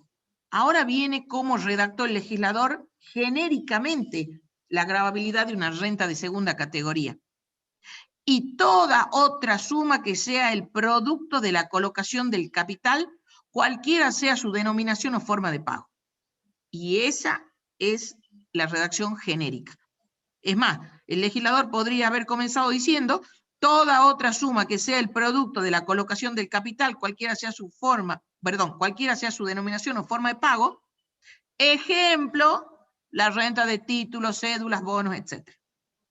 Pero bueno, eso hace a la técnica legislativa. Lo que importa es que ustedes detecten que lo que está en celeste es el género, lo que está grabado de manera genérica en la segunda categoría. Allí el legislador pone de manifiesto su intención de grabar las colocaciones del capital mobiliario o, digamos, las rentas provenientes de colocar el capital mobiliario. La enumeración es simplemente ejemplificativa, podrían no estar y podríamos seguir haciendo más ejemplos. No es el fondo del inciso. La renta típica de este inciso es la renta típica de la segunda, que ya lo dijimos, es el interés que se obtiene por la colocación de un capital o por el uso de un capital por el uso del tiempo, que es la definición del interés, es la renta que se obtiene por haber colocado un capital en un determinado tiempo. La renta típica, interés, para que esté grabada, tiene que ser explícito. O sea, tiene que ser un interés que surja de esa colocación de manera explícita. No obstante, hay casos puntuales de intereses grabados presuntos dentro del artículo 52, que también es un tema que solemos preguntarle porque es un tema que tiene mucha aplicación en la práctica y sobre lo que hay abundante jurisprudencia, que es muy rica la jurisprudencia. Entonces, en principio tiene que ser explícito. Para que un interés presunto o cualquier renta presunta esté grabada, lo tiene que decir de manera contundente el legislador. Primero porque estamos dentro del hecho imponible. Ya de por sí el hecho imponible tiene que estar en todos sus aspectos perfectamente dicho por el legislador, pero con más razón cuando utiliza presunciones, que son vías alternativas. Y volvemos sobre los ejemplos. El interés percibido por la tenencia de títulos públicos o por haber prestado dinero a un tercero. Y ese préstamo puede ser con garantía, sin garantía, eso no importa. Usted percibe un interés por haber colocado ese capital. Ay, ya se trancó de vuelta. Ya se trancó. Avanzamos un poquito más. Avanzamos un poquito más. Lo voy a dejar sin presentación porque me hace perder el tiempo. Total, la agrando la pantalla cuando necesite. Compartir. Avanzamos sobre el inciso B. El inciso B refiere a los beneficios de la locación de cosas muebles y derechos, las regalías y los subsidios periódicos. Acá el género está dado por la locación de cosas muebles y derechos. Vamos a avanzar entonces sobre este tema. Ya dijimos que la locación de inmuebles son rentas de la primera categoría, la expresión máxima está dada por el alquiler. Entonces, tratándose de rendimientos producidos por el capital mobiliario, es otra de estas rentas típicas. Por eso es que decimos, no es correcto hablar solo de rentas financieras, sino que lo correcto es hablar de rentas que produce colocar un capital mobiliario. En el caso concreto de la alocación de bienes muebles, nos dice Rajmilovich que representa la concesión de uso o goce de una cosa mueble a cambio de una contraprestación fijada en dinero. El ejemplo más típico es el alquiler de una cosa mueble, como podría ser una maquinaria o más típico aún, un automóvil. Siempre y cuando se trate de un contribuyente, persona humana o sucesión indivisa, que no sea un ente empresario, obviamente.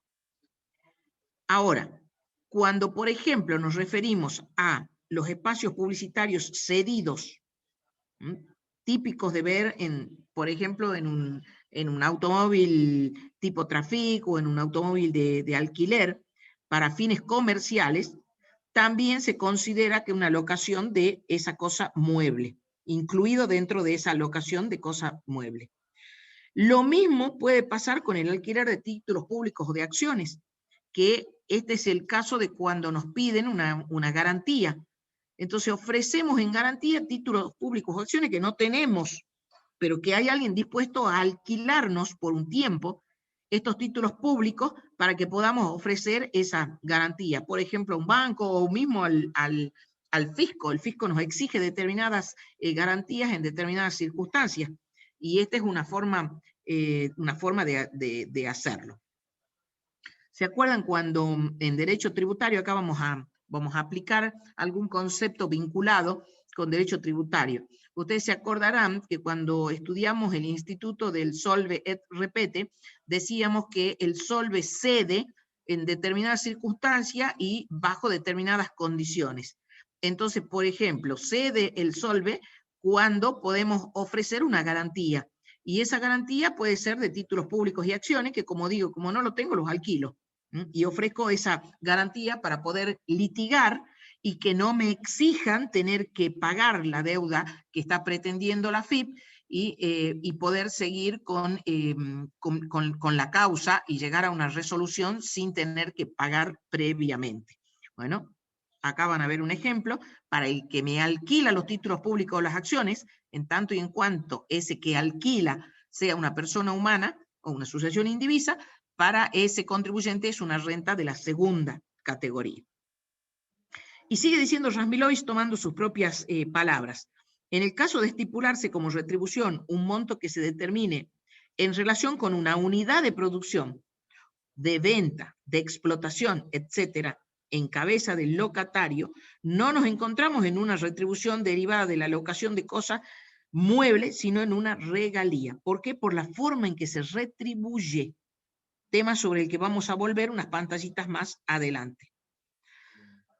Y también deben haber dicho, cuando analizaron la primera categoría con el contador Testa, que si los muebles forman parte del inmueble, del alquiler del inmueble, todo tiene el tratamiento de la primera categoría.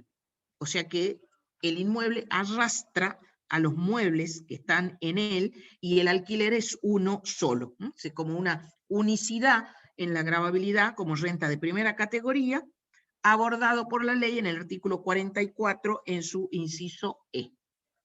Esto lo deben haber visto, también a veces le preguntamos sobre eso, y le damos esos mismos ejemplos que estamos poniendo ahí.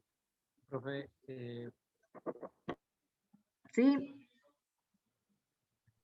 Profe, ¿podría explicar de nuevo eso de regalías? ¿Cómo? Lo de regalías que dice Vamos a volver un poquito más adelante. Bien. La regalía es en función de cómo se retribuye. Cómo se retribuye. En este caso no sería un alquiler de cosa mueble, pero volvemos un poquito más adelante. Está dada por la forma de retribución del contrato. Tenemos unas pantallas que expresamente hablan de ese tema, así que si me dejas llegar ahí y si no lo entendés, bueno, volvemos sobre lo mismo, no hay problema. En cuanto a la alocación de derechos, también siguiendo a Raffilovich, que me parece muy, muy clarito en esto, aunque también está tratado en los RPAR comentados, también los gráficos del RPAR comentados suelen ser bastante explicativos. Y acá también incorporo dentro de esos tips, ¿se acuerdan que yo dije? A mí me parece que leer, leer y leer agrega mucho al conocimiento. Pero también tener gráficos, o por lo menos para mí, yo transmito mi propia experiencia, también tener gráficos ayudan.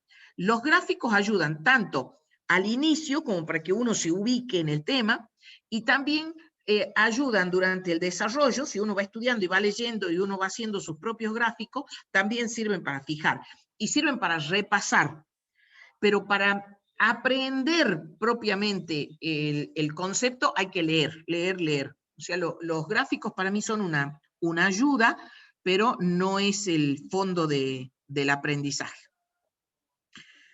Decía entonces de que me parece muy clarito Raffilovich, por eso lo transcribo en esta parte, que cuando refiere a la locación de derechos, los mismos pueden ser locados mediante una concesión de uso y de goce, como por ejemplo el alquiler de una marca o de una patente de propiedad comercial o industrial. En realidad ahí lo que se está locando es un derecho, que es a utilizar la marca o a utilizar la patente, siempre y cuando no corresponda a la tercera categoría. Ahora, no confundir con cesión de derecho. Cuando una de las partes le transfiere a otra el derecho, no es el uso de la marca, sino que se la transfiere directamente. Entonces, una cosa es usar la marca, que en ese caso estamos frente a una locación de derecho, que cederle totalmente la marca, que en ese caso hay una transferencia del derecho. Entonces, se aplica a la cesión de derechos las reglas de la compra-venta, de la permuta, de la donación, según cómo se haya realizado, o sea, cómo se haya plasmado y cuál sea la contraprestación, que puede ser una contraprestación en dinero, o sea, un precio por haber transmitido que la propiedad de un bien, o puede ser sin contraprestación, como en el caso de la donación. ¿Dónde está tratado esto? Esto no es un tema tributario, es un tema del Código Civil y Comercial Unificado en el artículo 1614. Que ahora, por ejemplo, para tomar un caso de estos días, está sobre el tapete la discusión de a quién le corresponde todo lo que deriva de la marca Maradona, a quién le corresponde, quién tiene, por un lado, la propiedad de la marca, y por otro lado, a quién le corresponden los beneficios por utilizar esa marca, que son dos cosas distintas. En la cesión de derechos, como también puede ser la cesión de créditos, o sea, tengo un importe a cobrar. Como contribuyente tengo un importe a cobrar. Pero a mi vez le debo a otra persona. O sea, soy deudor de una persona y acreedor de otra. Entonces, para pagarle a mi acreedor, como no tengo dinero en efectivo, no tengo dinero en el banco, le digo, bueno, mira, te cedo un crédito. Esa es una cesión de derechos. Estoy cancelando lo que le debo a mi acreedor, cediéndole un crédito que tengo a mi favor respecto de otra persona. Esta cesión de crédito no está grabada en el impuesto a las ganancias, porque ahí se agota la fuente. Se agota al cederlo, se agota el crédito. Salvo que tuviéramos otra forma de retribución, como podría ser una regalía, que es sobre lo que vamos a volver, y cuyo concepto está en el artículo 51. En ese caso, sí voy a tener una ganancia gravada de segunda. O sea, si yo cedo el crédito, ahí agoto la fuente, no está grabado. Pero si lo cedo al crédito y recibo algo a cambio en forma de regalía, como lo vamos a ver un poquito más adelante, entonces ahí lo que recibo por ceder el crédito sí es una renta gravada de segunda categoría. Vamos a pasar de pantalla. Ahora no es que se volvió a trancar. Ah, pero no está ni en forma de presentación y se volvió a trancar. A ver. Ay. Perdón. Bueno, a ver si lo hago así. Ahí está. Vamos a las regalías entonces, que están en el artículo 51. ¿Cuál es la diferencia? La diferencia está en la forma o en la modalidad de contraprestación. O sea, en la forma o en la modalidad con que se paga o con que se retribuye. ¿Por qué? Porque es una forma variable, no es que se fija un precio, no es que te vendo el crédito, te cedo el crédito por 100 pesos. Ahí hay cesión directamente. Ahora, te cedo el crédito en la forma que lo vamos a ver, variable, como dijimos, en función de unidades de producción, en función de ventas. En ese caso, es una regalía. Por ejemplo, creo que les va a quedar claro, aunque es una renta de tercera, pero les va a quedar claro, cuando se habla de regalías por la extracción del petróleo. En función de la cantidad de petróleo que se extrae, se retribuye. O sea, cada metro cúbico de petróleo extraído es tanto la retribución, que es una regalía que percibe en este caso el Estado, pero es para ejemplificarle. Ahora vamos a ver cómo lo bajamos a ejemplos de la persona humana. ¿Qué dice el artículo 51? Si lo tienen a mano y lo podemos leer, y que está ahí en la pantalla. Yo lo voy leyendo de mi texto, porque como digo, de paso lo voy fijando dónde está. Se considera regalía a los efectos de esta ley toda contraprestación que se reciba en dinero o en especie por la transferencia de dominio, uso o goce de cosas o por la cesión de derechos, y acá viene lo importante, cuyo monto se determine con relación a una unidad de producción, de venta, de explotación, etc. Cualquiera sea la denominación asignada. Esto es, que la contraprestación es variable. No hay un precio que se fija en tantos pesos, sino que la retribución es variable. Entonces, ¿en función de qué? Por ejemplo, me vas a pagar 1 peso por cada unidad que produzca. Me vas a pagar 1 peso por cada metro cúbico que extraigas. Me vas a pagar 1 peso por cada unidad que vendas.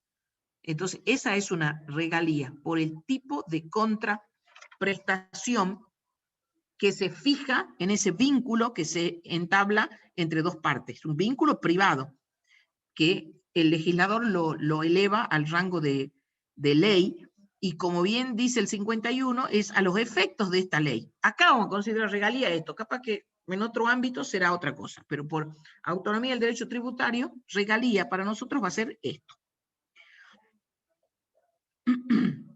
Ahora, hay otra cuestión que complica este tema, y es que la transferencia a que hace referencia la norma debe ser temporaria, por más que no lo dice.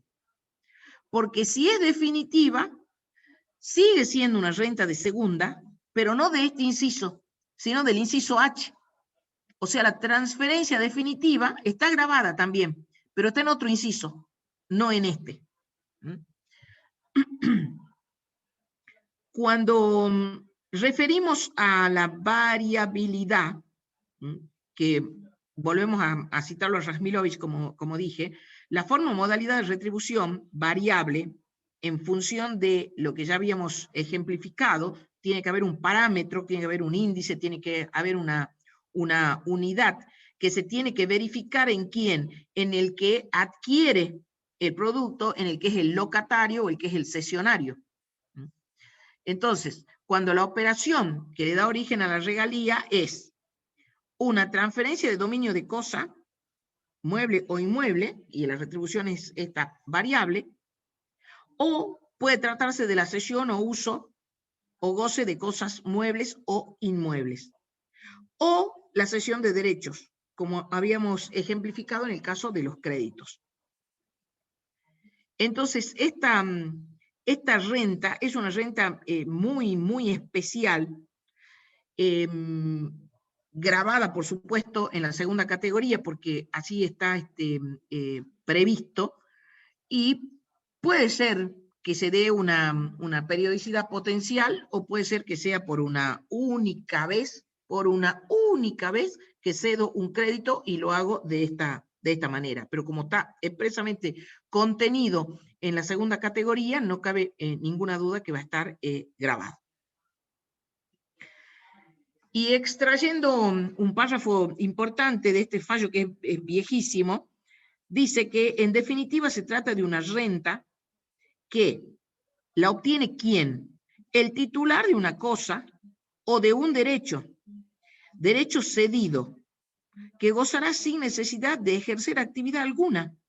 Lo único que hace es ceder la cosa o ceder el derecho, como el crédito, por ejemplo, y no ejerce ninguna otra actividad, más allá de la que demande su propia percepción, o sea que lo único que va a hacer es cobrar, digamos. Lo único que hace es cobrar, la cual incluye también las retribuciones calculadas en función de las utilidades. Ahí me falta una S, de las utilidades. Vamos agregando. Viejísimo fallo que ha dejado planteada esta cuestión.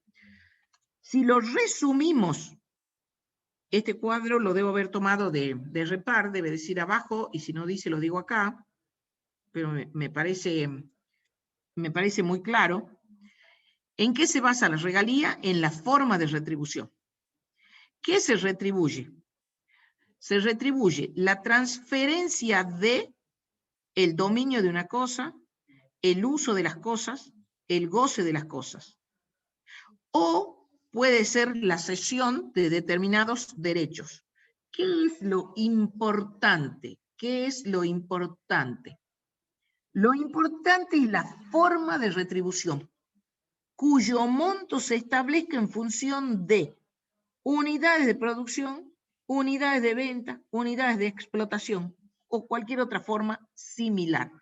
Eso es lo que en definitiva hace a que el concepto sea una regalía y no un precio.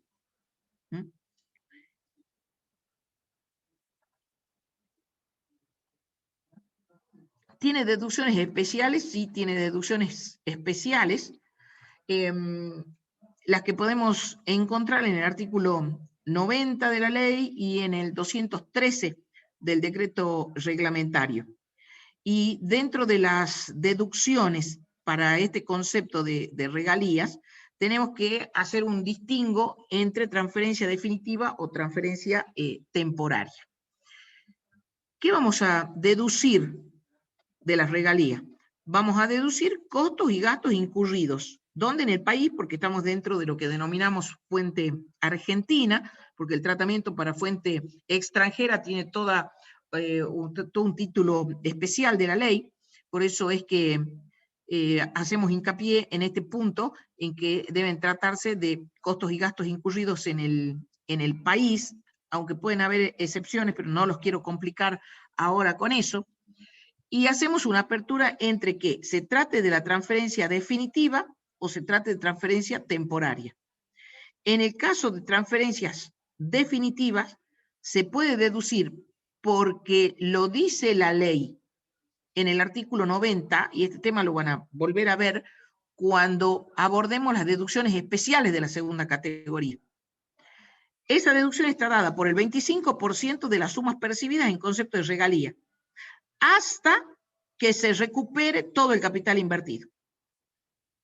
En cambio, cuando la transferencia es temporaria, se admite la deducción en concepto de amortización que corresponde a los bienes muebles o inmuebles, o la que corresponde al agotamiento, por ejemplo, en el caso de minas, canteras y bosques, que también se pueden retribuir a través de esta vía variable, y en cuyo caso también hablamos de regalía.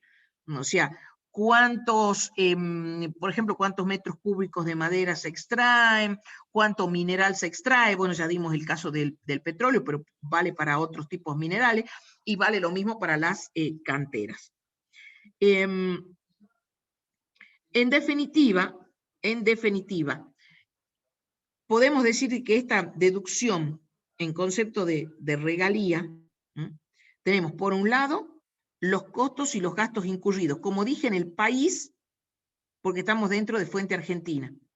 Y dije, no los quiero complicar, pero hay determinados costos y gastos que están incurridos en el exterior, esto simplemente lo voy a decir, pero vamos a volver otras veces sobre cómo se tratan los costos y gastos incurridos en el exterior, que en principio son de fuente extranjera, pero hay excepciones en los cuales estos costos, que aunque se hayan incurrido en el exterior, están vinculados a la regalía, y en ese caso es el 40% de las regalías percibidas, y es la única deducción que se admite, pero puede ser que sean gastos incurridos en el exterior vinculados con la fuente argentina. Este tema sí lo van a volver a ver cuando veamos el artículo de deducciones generales y el que está agregado a continuación de ese artículo, que tiene todo un desarrollo, y ahí probablemente podamos cerrar un poco mejor este tema, que a esta altura puede quedar un poquito inconcluso, pero claro, nos falta avanzar sobre las deducciones generales para poder llegar a las deducciones especiales. Así que acá tómenme como que lo dejamos planteado, pero soy consciente de que puede ser dificultoso en este momento porque les está faltando más conocimiento. Bueno, ¿dónde estoy? En la 22. Pero ¿cómo se tranca esto?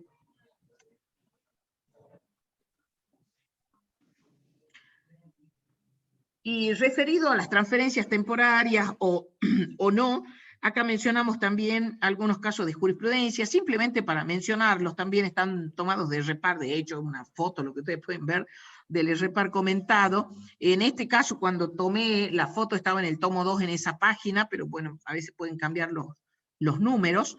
Y respecto de la transferencia de bienes en forma temporaria, dice este caso de jurisprudencia que si el contribuyente amortizó íntegramente los bienes cedidos, se cumplió el fin perseguido por la ley tendiente a mantener intangible la fuente productora del rédito. En consecuencia, es improcedente realizar asimismo la deducción del 25% de los ingresos percibidos por la regalía. ¿Por qué? Porque el bien ya estaba totalmente amortizado. Este es un caso que tiene bastantes años, resuelto por la Cámara Nacional de Apelaciones. Y en el segundo llamadito, que es el otro caso, allí se dijo que en la transferencia temporaria corresponde la amortización, no el 25%, y menos aún las dos deducciones. Entonces hay que distinguir entre si es temporario o es definitivo. Entonces corresponde una cosa o la otra, según el cuadrito como estuvo abierto, perdón. Esto no debo hacer, vamos a eliminar porque toco mal la tecla y se me abre una pantalla. Pasamos a los subsidios periódicos, perdón, estoy en esta pantalla. Discúlpenme cómo se me tranca esto. Ahí estamos. En los subsidios periódicos, son importes que una persona recibe sin obligación de contraprestación alguna. Y entonces ustedes van a decir, ¿cómo está grabado? Bueno, está grabado porque el legislador dice que están grabados en este artículo 48, lo mismo que ya dijimos varias veces. Y se van a devengar por el mero transcurso del tiempo durante el cual este subsidio se otorga. Hay algunos casos especiales para los estudiantes, para los combatientes de Malvinas, que creo que tengo una pantallita más adelante, pero en principio, si es un subsidio periódico, está grabado. ¿Por qué? Porque está expresamente incluido. Nos guste o no nos guste, nos parezca bien, nos parezca mal, lo cierto es que está contenido como tal en el artículo 48. Por supuesto de que estos subsidios no deben ser obtenidos con motivo o con origen del trabajo personal, dado que en este caso van a estar en la cuarta categoría. Cuando vean la enumeración de la cuarta categoría, se van a volver a topar con estos subsidios, pero siempre y cuando tengan origen en el trabajo personal. Por otro lado, hay que resaltar de que, como lo indica la ley, tienen que ser periódicos. Caso contrario, no encuadran como una ganancia agravada si es por una única vez, porque no se da el requisito de permanencia de la fuente, o sea, es el otorgamiento de ese subsidio por una única vez. Ese sí que es de la gravabilidad. Y acá tenemos los ejemplos. ¿Ves? Por ejemplo, el caso de las becas en favor de los estudiantes. sin relación con un determinado puesto de trabajo o con una función laboral. O sea, es un subsidio que se le da tipo una beca. En el caso de, por ejemplo, instituciones culturales o filantrópicas que conceden a personas que cumplen con determinados requisitos. En tanto y en cuanto esos subsidios no se otorguen por única vez. Porque si se otorgan por única vez, no estamos hablando de la gravabilidad, sino por el contrario, quedan fuera del marco de la ley. Sino que tengan una periodicidad. Entonces, por ejemplo, le dicen, te damos la beca por tantos años. O vas a percibir la beca por tantas cuotas. O tenés que mantenerte como alumno regular. O tenés que aprobar tantas materias. Bueno, en ese caso, ese subsidio está alcanzado como una renta de segunda categoría por este concepto, subsidio periódico. A ver, yo como se tranca esto, hago lío con el avance. ¿Ve? Está trancado. Trancado, trancado. Estoy en la 24, voy a la 25. Otros ejemplos. Son los subsidios que otorga el Estado a personas por edad avanzada, a las viudas o descendientes menores, en razón de méritos que hayan tenido determinadas personas o por servicios especiales que le hayan brindado al Estado. ¿Por qué? ¿Por qué van a estar grabados? Porque me decís, ¿por qué están grabados? Y bueno, porque la intención del legislador ha sido incluirlos en la segunda categoría, como grabado, y si tienen origen en el trabajo personal, como dije, van a estar en la cuarta. Estos últimos ejemplos los pueden ver en el libro de Reich, ahí mencionado, y en el libro de Manacero también mencionado, para citar las fuentes. Y un caso especial, que sí incluí la pantallita, no me acordaba si la había incluido, es el del subsidio que se otorga a los excombatientes de Malvinas, un subsidio mensual que perciben los excombatientes. Y hay una norma específica que los excluyó del impuesto a las ganancias. Es esa resolución que está allí en la pantalla. En el año 2010 recién se logró esta norma. Este subsidio está establecido por una ley para todo personal de la administración pública provincial. Perdón que voy a tomar un poquito de líquido. Ustedes vayan leyendo.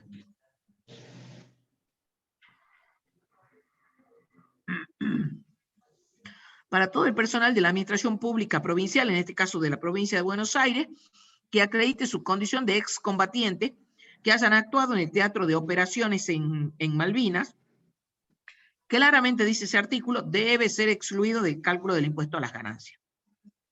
Ello así toda vez que su percepción importa un reconocimiento honorífico por los servicios prestados a la patria, sin estar relacionado de modo alguno al trabajo personal, porque muchos de ellos eran empleados en relación de dependencia del Estado, o sea, formaban parte del ejército, de la aeronáutica o de la marina. Pero este es un reconocimiento honorífico, que no tiene vinculación alguno con su trabajo. O sea que no cumplen el requisito para su gravabilidad de acuerdo a la teoría de la fuente que ya hemos mencionado tantas veces. Ni tampoco resultan encuadrados en ninguno de los otros artículos que pueden gravarlos, ni como renta de segunda, ni como renta de cuarta. En este caso, la norma que mencionamos, esta ley, la 13.659, había incluido a los excombatientes empleados públicos de la provincia de Buenos Aires. Pero es extensivo para todos los subsidios percibidos por los excombatientes de Malvinas. O sea, no son ni segunda categoría por ser un subsidio honorífico, ni son cuarta categoría porque no deriva de su trabajo personal, sino de ser héroes de la patria. Por lo tanto, quedan fuera de la gravabilidad del impuesto a las ganancias. Entonces, acá estamos hablando de una exclusión de objeto, porque no cumple con los requisitos de habilitación de la fuente. O sea, no es una exención, sino una exclusión directamente del objeto. pero otra vez hago lío. Me olvido y doy Enter. Y en realidad tengo que dar avance. Bien, tendríamos que abordar ahora el inciso C. Este nos va a llevar un poco de tiempo. Y son las 21:58. Entonces voy a avanzar un poquito simplemente para presentarles lo que viene. En el inciso C, las rentas vitalicias y las ganancias o participaciones en seguros sobre la vida. Algunos de estos después los vamos a ir pasando un poquito más rápido porque no tienen mucha aplicación. Los beneficios netos de aportes no deducibles provenientes del cumplimiento de los requisitos de planes de seguro de retiro privado, estos en particular, y los del inciso A, no tienen mucha aplicación práctica y tienen complicaciones muy específicas del tipo de contrato, así que por ejemplo este lo pasamos medio de largo. Sobre las obligaciones de no hacer, habíamos ejemplificado antes, el interés accionario que distribuyen las cooperativas, excepto las de consumo, cuando se trate de trabajo corresponden a la cuarta categoría. Este también lo vamos a pasar un poquito más rápido. Los instrumentos derivados también lo pasamos un poquito más rápido, pues no tienen tanta aplicación, si bien es cierto, le hemos dedicado unas cuantas pantallas, para así detenernos un poco más en la próxima clase, en el inciso K, donde están los resultados provenientes de la enajenación de acciones y toda esa familia.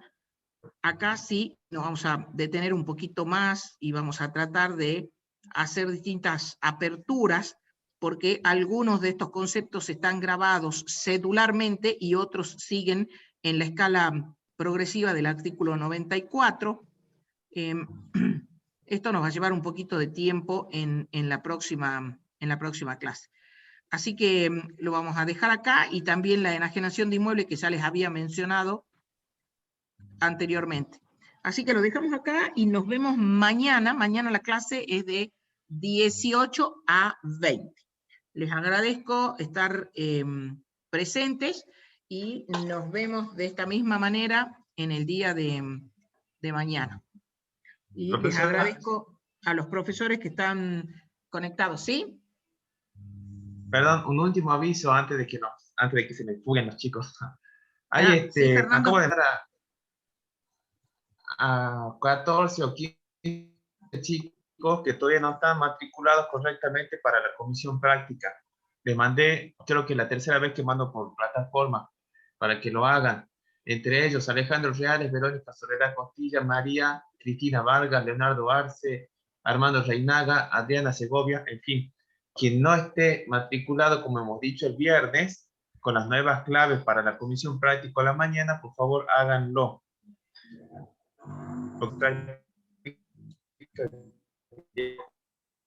Gracias. Gracias Fernando. Y ya saben los chicos que después van a estar disponibles las clases. Nos vemos. Gracias. Chao, chao. Chao, a todos. Buenas noches.